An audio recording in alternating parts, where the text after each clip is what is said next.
And welcome in to Press Box Live. I'm Stan the Fan Charles, and today, we are going without Luke Jackson. Luke Jackson is on the IL this week, and hopefully he'll be back fit as a fiddle next week, battling a little bit of the flu.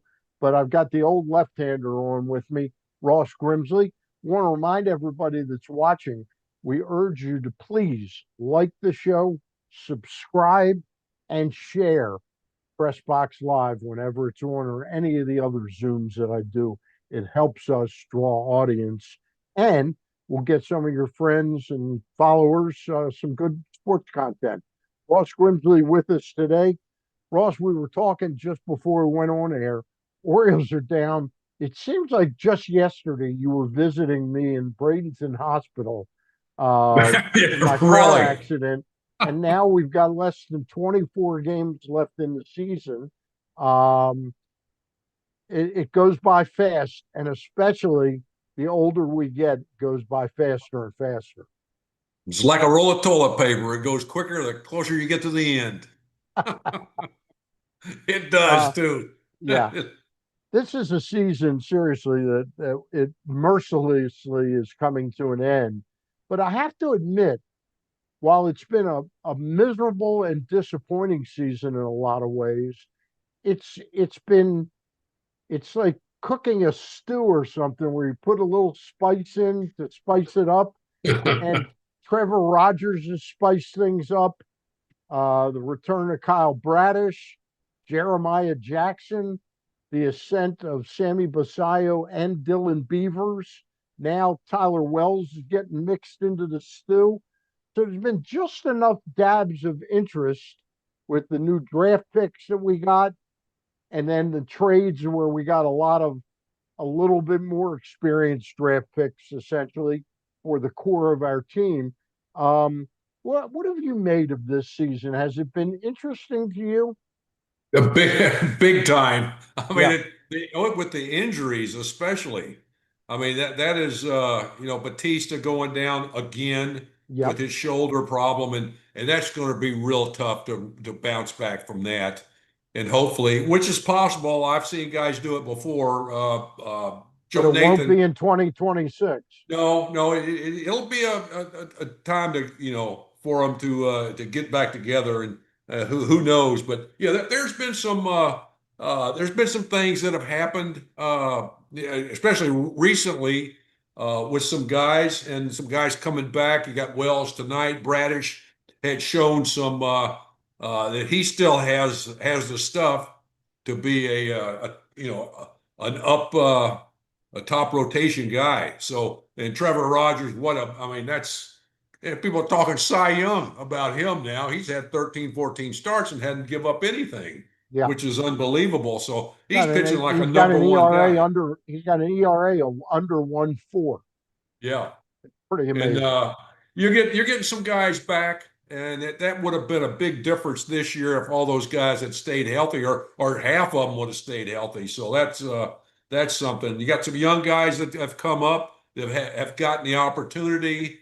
Basayo with the catching thing, and that uh, it looks like a good chance he may be a first baseman. And Right. with Well, that Mountcastle remains possibly, to be seen. It remains to be yeah, seen. It was a week ago. Bob Nightingale, who I'm sure you've met along life's yeah. path, he wrote a piece where, and I know Mike Elias's team pretty well. That leak didn't come from the Orioles. The leak was probably from Rutschman's camp, wanting to start feeding that narrative of a trade of the former Yeah. number one pick. Well, I tell you that makes seeing Basayo catch the few times that I've seen him catch, and Rushman's still important on this team. I think.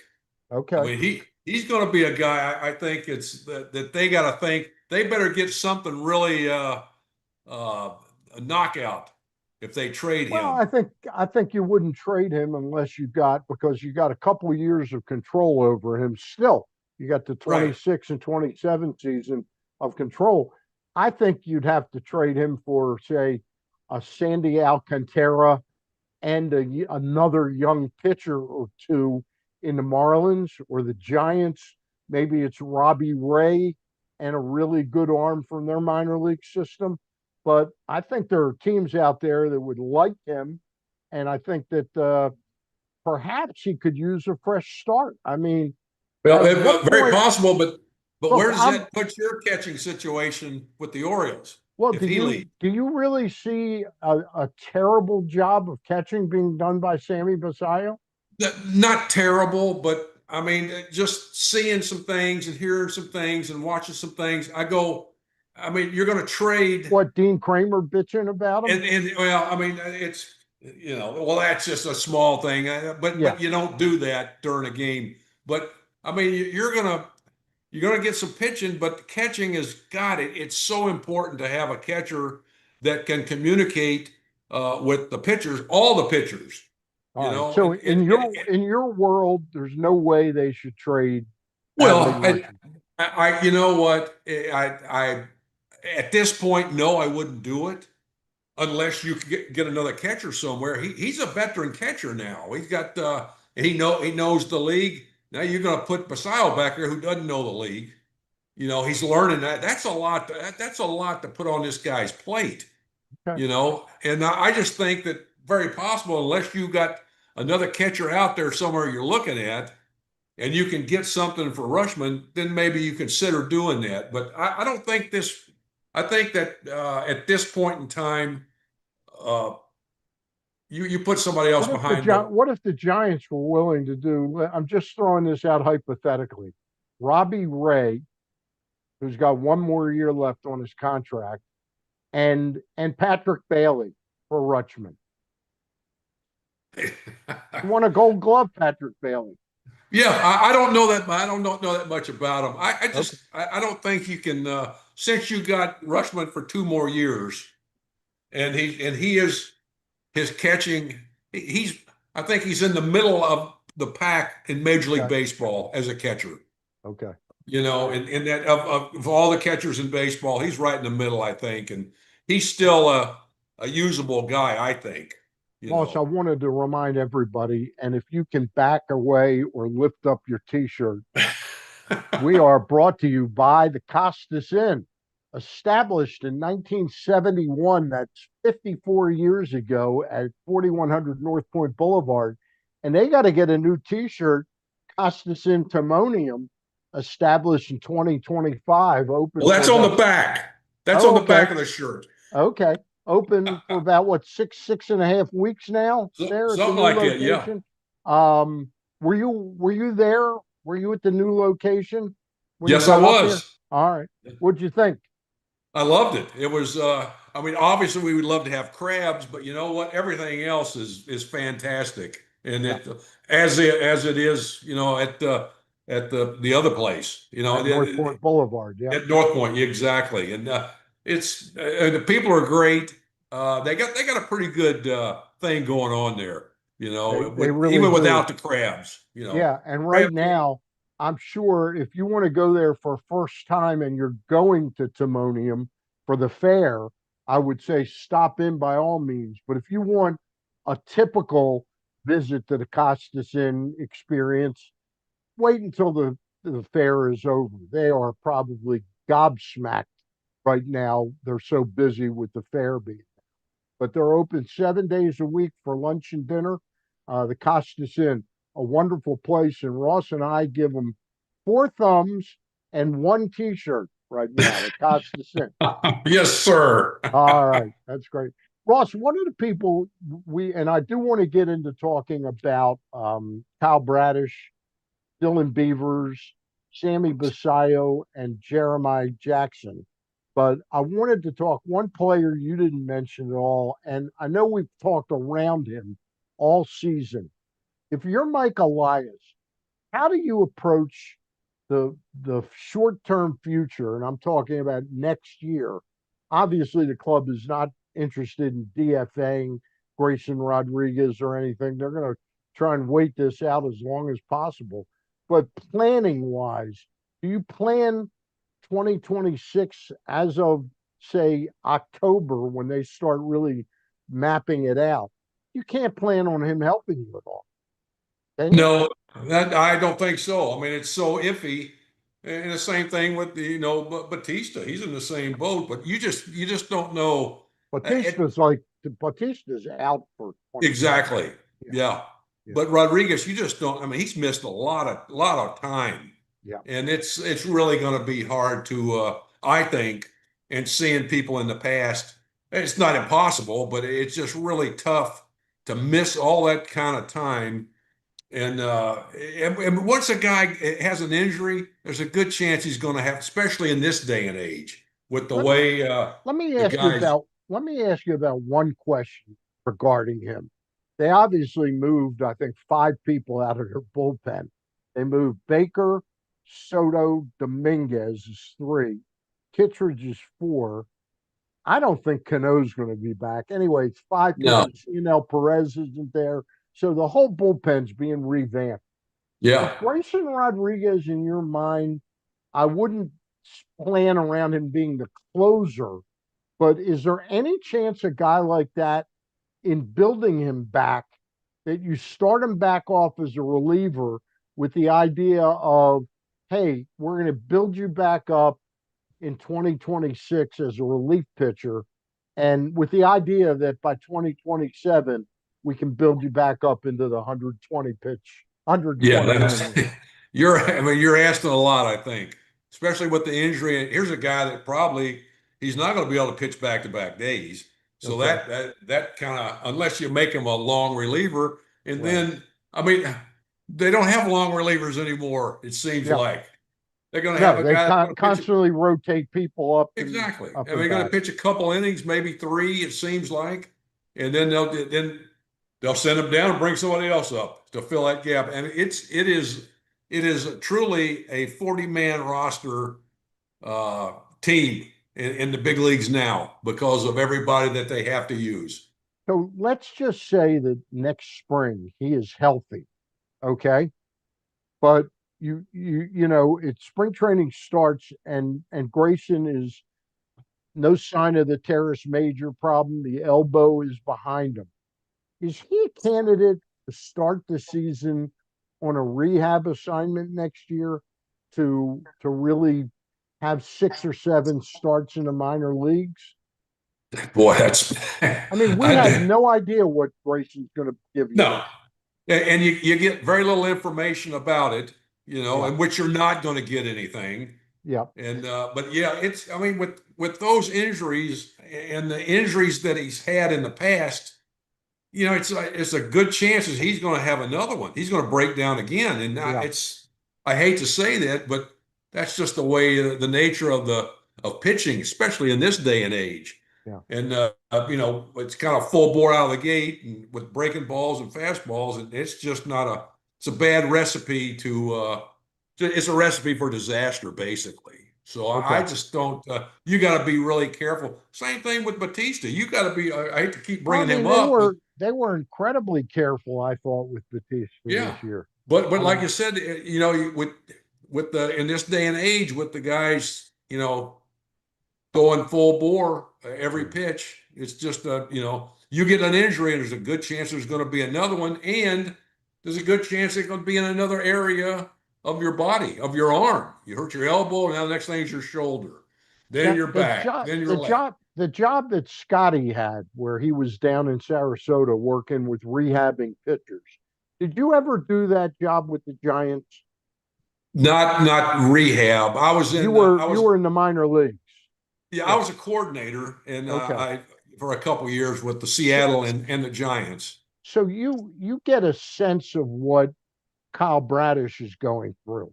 First start, I'm sure he had some extra adrenaline pumping, and he Sure, went six near perfect innings. He gave up that home run to Rafaela in the first inning, or was it Story? I forget who hit the Story. home I run. think Yeah. Story. Um, he gave up two home runs. He gave up two solo home runs, but near perfect performance, Yeah. other than two pitches. Second start was a mixed bag. Is that what you get when you get somebody coming back after such a long time Oh, off? And long. clearly, he threw five rehab starts, but Yeah. you know, The rehab's a little bit different, yes, in the minor leagues, you're kind of feeling your way, making sure everything is okay.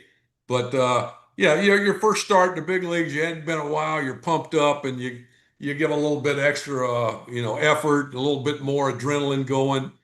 But like I said, in this day and age, it's I mean, you can't as a coach, you can't worry. I mean, if he says he's all right, he looks all right.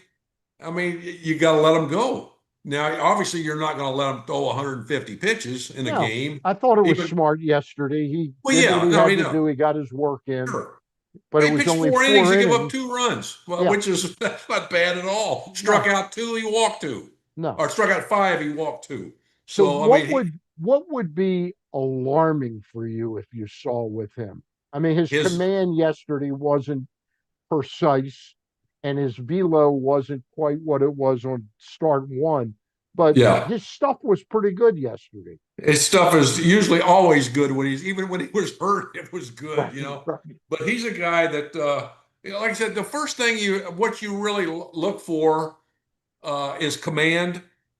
Usually guys get tired, they start missing up in the zone Yeah. because they start trying to overthrow it, and they try to get back to where they were at the beginning, and you just can't do that. You got to take what you got as you go during the game and make adjustments that way. When you start trying to add velo, what happens is you're thinking that and you're not thinking of locating the ball.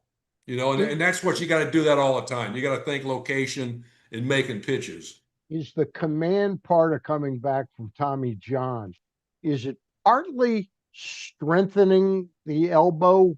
Is it partly getting the strength so you can direct the ball where you want, that it's not quite there yet? Well, that's just like in spring training. When you're in spring training, you're trying to it used to be in spring training, you're gaining arm strength. And Right. then usually at the beginning of the season, you're still trying to get in kind of a mid-season form. And that happens. It used to happen. Now these guys come to spring training, they're usually ready to go because they've thrown all year round. They might have taken a month off, which is really not good, but that's the way they do it. But usually you watch location, you watch velocity. I mean, a guy starts throwing 95, and then the fourth or fifth inning is down to 90. And then if he's losing velocity and he doesn't have location, there's a good chance something bothered him. So looking at it, we got 24 games left to go. I'm going to guess they supposedly are in a six-man rotation now. I'm guessing that Kyle Bradish is going to get 4 to 5 more starts this season. After the season's over, he'll probably have somewhere like 35 to 40 innings in for the season. Do you want him as a guy director of pitching? Do you want him throwing all during the off season, or does he take some time off? I really think you take time off. I mean, you can run, do your running, your conditioning, and you may. I mean, we never started throwing until January, and obviously it was different back then. But I But should mean, he do some long toss? I wouldn't. If you're gonna just play catch, just That's play what I easy mean, catch. long If you're toss. gonna start throwing, Right. and I wouldn't do it. I would shut it down for a while. For it's 4 weeks, October. 4 weeks, Well, I mean, you can even shut it down. It's not next like week. you're going to forget how to throw if you can even shut it down for 2 months. Okay. Okay. But it's then gradually build it up. I think, but with the injury problems of today, and it all comes down to trying to throw harder than you're capable of throwing all the time. Right. And we see a lot of injuries. So, I mean, it all comes down to if you pitch, if you put extra on the ball in situations when you got to put extra on the ball. But in this day and age, the best defense is the swing and miss. Yeah. Nobody, all the catcher's got to do is catch it. Catch the ball. And Yeah. that has led to With just Pedro a Severino, that wasn't always easy. yeah, yeah, really. But it's in this day and age, I mean, it's an accident waiting to happen. But no one seems to care. the So, people so Kyle higher up in the Bradish, game. there's no chance in the world that he goes to one of these workout facilities to work on any. I wouldn't do it. He I mean, comes spring. he has the stuff. I mean, Okay. and you saw that his first outing. That All was right. like it's just a matter now of you throw and probably in between. I don't know if he throws on the side. I don't know what they do now with that particular thing, but I would throw a little bit in between starts. All right. And Let's talk about one other pitcher right now, Tyler Wells. He starts tonight against Yu Darvish. Game time if you're watching live or before the game on Tuesday night, September the 2nd. Starts at 9:40. What did we have in store for us tonight? And frankly, I'm just going to ask you point blank: are you surprised with how high his innings total has always been? I mean, he's never gone, I think, more than 103 innings. yeah, That they're going back into the Tyler Wells as a starter. 100 innings. I mean, you throw 150, 165 innings, you're a workhorse now. Right. So, and that's But that's a long way off from 103 innings. oh no, it really. Yeah. So I mean, it really depends on how he throws, how he feels, and that's I mean we won't know any of that. They're not going to let that out. But Okay. that's always I'm probably after Bradish threw. I mean, he threw. It's the first time he's thrown. In that situation, and you're going to be a little stiff and sore the next day, and then the day after it's going to be worse. So that's what you got to kind of go on. But Wells, the guy, I mean, that I don't really know what to expect. All right. I mean, he may be a guy. I mean, we've seen him start, we've seen him be the closer, and good stuff. So I hope he goes out and just tries to locate the ball, and change speed. The big thing is throwing quality pitches, quality strikes, and then go from there. And I think we saw Bradish a few times. And I hate to keep bringing him up, but watching him pitch, a few times he tried to open it up and missed up and away, up Yeah. and away. But overall, he was throwing really well his first time out. Wells, I look for him to kind of do the same thing. At times, he's going to reach back a little bit and try it, and he's not going to have the command uh, that Bradish. I think he's a little less command wise than Bradish is when he's on. But when Wells is on, he can be really tough and overpowering and Yeah. pretty good stuff. So hopefully he goes out and throws strikes and can build off of that to the next outing, and see. And hopefully stays healthy doing All right. this. Let's turn to the offense for a minute and talk about three players: Basallo, Beavers, and the guy who's really been sort of sometimes you're better off being lucky than good. And it seems like the Orioles have gotten very fortunate with the addition of Jeremiah Jackson. At what point do you say this guy is for real, or is this way too short a you know uh, a buildup of statistics? Way too. I tell you what, how many He's games hitting in a like row you got 340, him? I think. He's hitting 337. You got 3 home runs, 15 ribbies. He's how many hits he's got a 10 or 15 game hitting streak? Something like I think a It- 12 It's game. it's un, it's unbelievable. I don't think anybody expected to see that.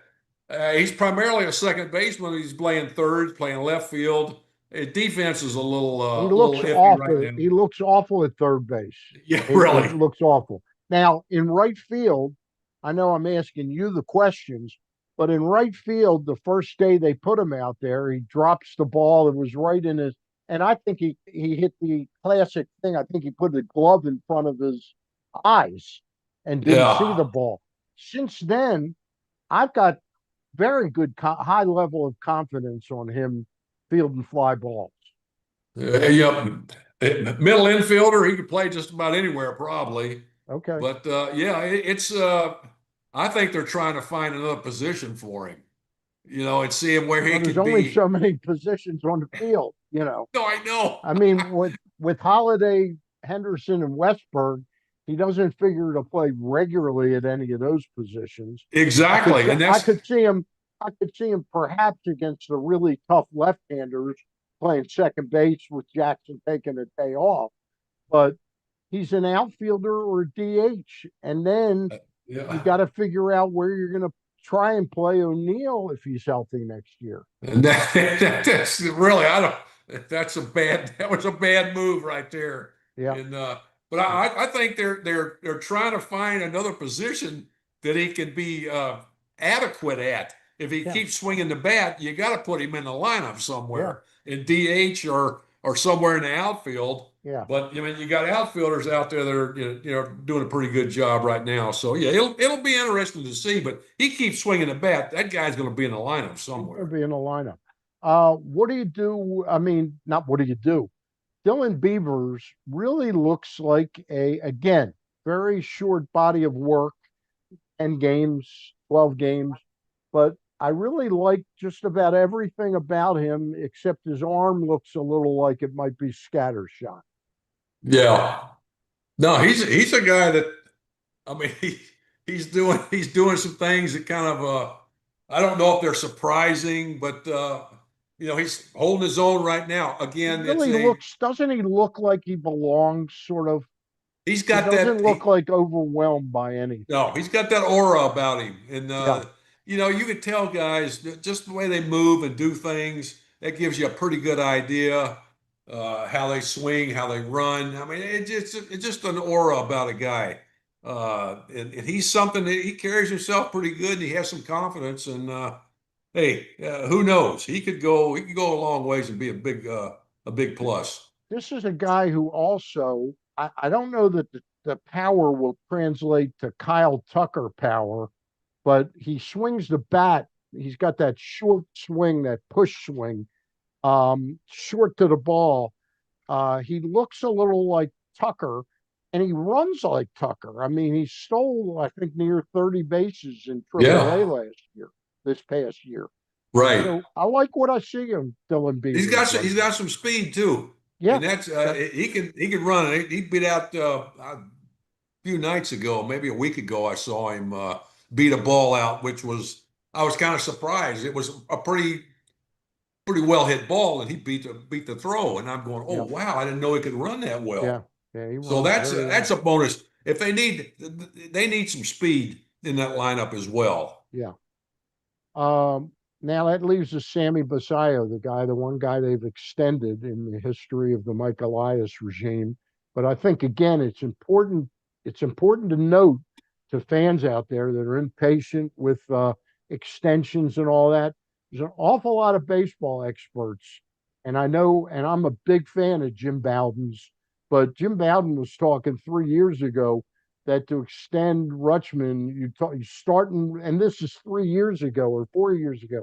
You're starting with a three, like $300 million for 8 or 10 years. I'm personally, I'm real glad we don't have him for $300 million, Yeah, right right. now. Yeah. Um, so I also throw back to the fact that the Angelos regime, while run by John, didn't have access to the family money that they would have if Peter was still been with us and operating the team. So it's unfair to me to judge that the team, the Orioles, won't extend players. But Basayo, they did extend. The results overall have been a little bit mixed. He started Right. off hot, then he went cold. But boy, when you try and beat him with velocity, he's right there with you. Yeah, if you hit the right spot with velocity, I mean, I think the ball up and in gives him a little bit of a problem, but he's got some power.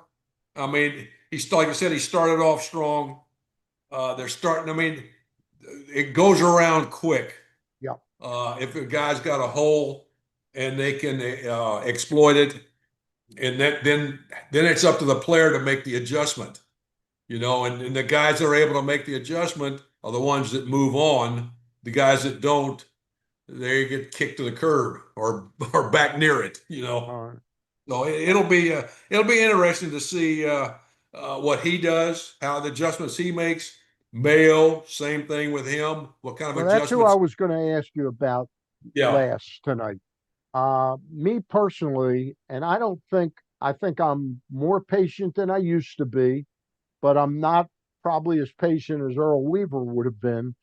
Do you see enough of Mayo that you still see the talent there that we thought he had? Or are you likewise getting a little frustrated that there's a little too much swing and miss in his game? Well, hey, I've seen them before, Stan, years and years ago. Guys come up, even when we were playing. You remember Fuller, Jim Fuller, big sure, outfielder? Big, I mean, he crushed the ball, hit a lot of home runs, and at he had a AAA.